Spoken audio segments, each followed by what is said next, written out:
Kahirapan, ano nga ba ito?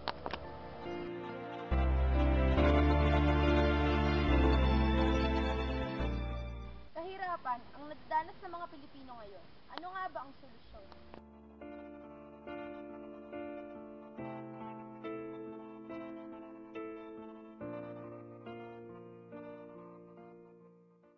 Sa likod ng mga bahay na ito ay kahirapan na pinipilit ng itago ng mga Pilipino. Sina, tungayin natin ang kwento ng kahirapan. Samahan niyo ako at tungayin natin ang istorya ng Pilipinas.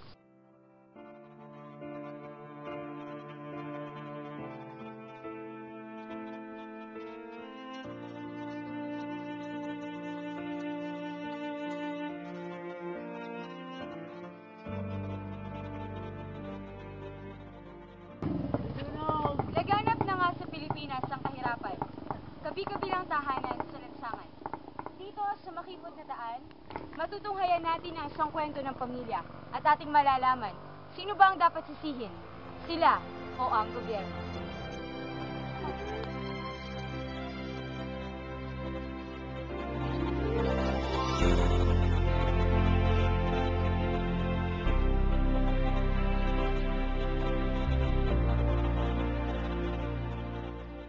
Dito sa barong na ito, ating makakapanayam si Ate Melinda. Buong puso niyang binuksan ang kanyang tahanan para sa atin na nais makaalam.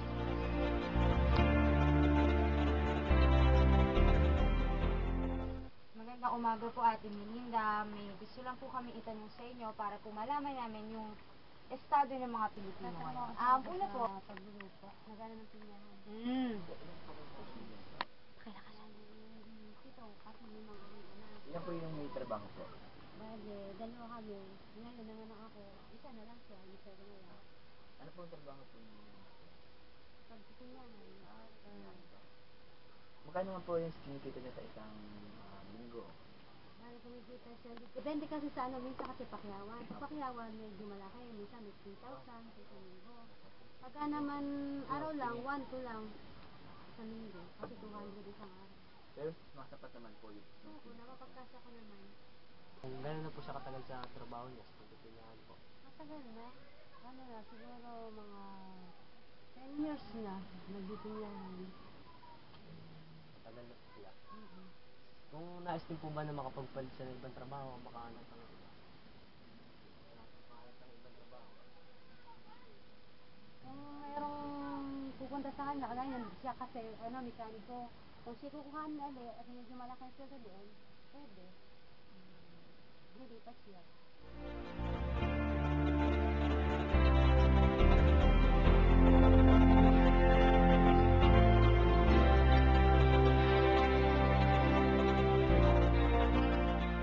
Yan naman po, inarya po tayo sa isang tirahan na maaari magbulat sa atin sa totoong mukha ng kahirapan.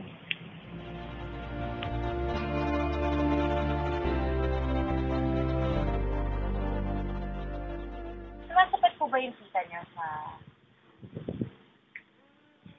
Pag tuloy-tuloy yung pagkaw niya, pero pag hindi na. Pag minsan naman wala siyang trabaho, sa tingin niyo po may responsibilidad sa mga nangyayari po ngayon sa mga... Parang sa amin lang din, gawa na sabi ko nga, may malaki ng kanal ba? Hindi ako naman sa aming pamilya.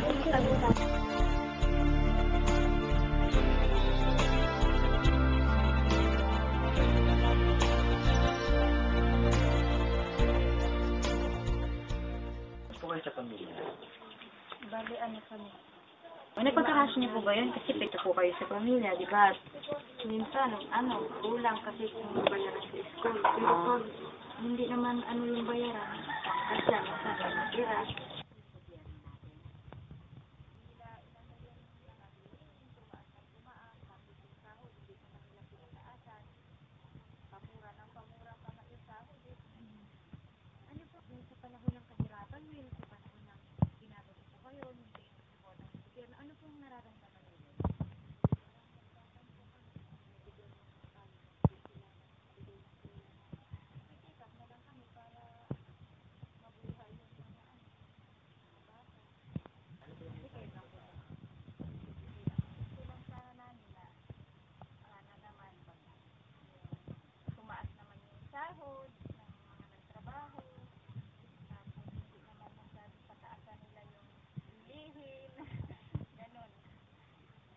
gamot.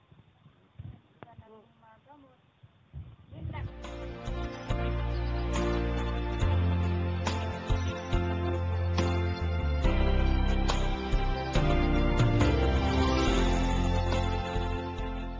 Matapos ang ating naging panayam kay Ate Melinda, ngayon malalaman natin ang saloobin ng bawat isa. Kung tayo ba ay kontento sa kanyang mga sagot o totoo bang nasalamin niya ang kalagayan ng Pilipinas at mga Pilipino ngayong mga panahon na ito.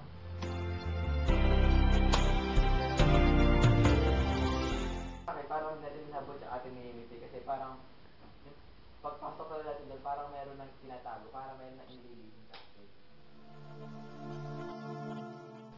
Saka yun sa tirahan nila, pagpasok mo pa lang, bakas na yung kahirapan na ang gulo-gulo, tapos kadalasan yan ang gamit na panapan, hindi sa ako lang na madaling masira. At tapos yung yun nga, sa kwarto nila, makikita mo yung walang kaayusan na para bang kulang na kulang sila sa oras na yung mga bata hindi na nabibigyan ng pansin kasi kailangan din ng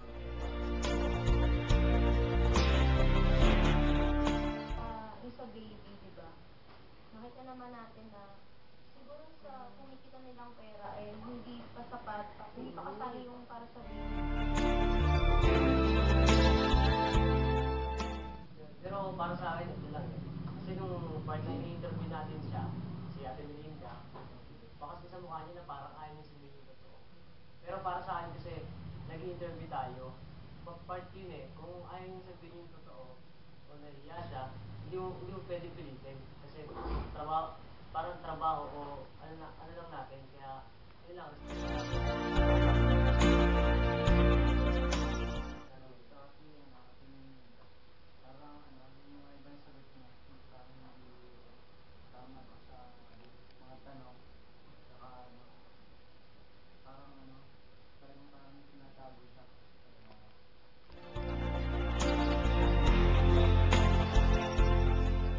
Napansin naman pala nating lahat yung mga bagay na yun. Pero, hindi man tayo pinalad na makahanap ng tao na magiging totoo sa atin kung ano yung pinagdadaanan niya sa buhay.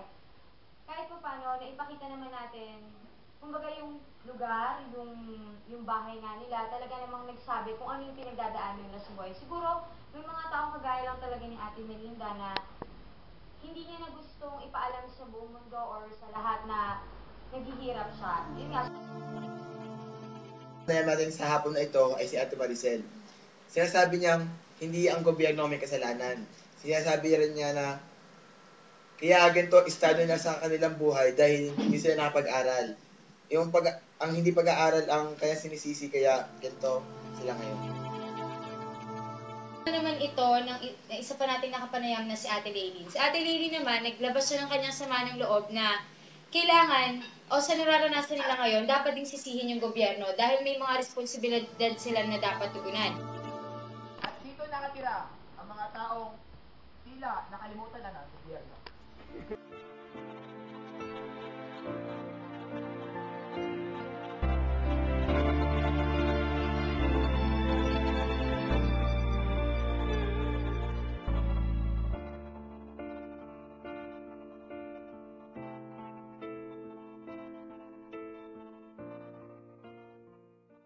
Sino ba ang dapat sisihin?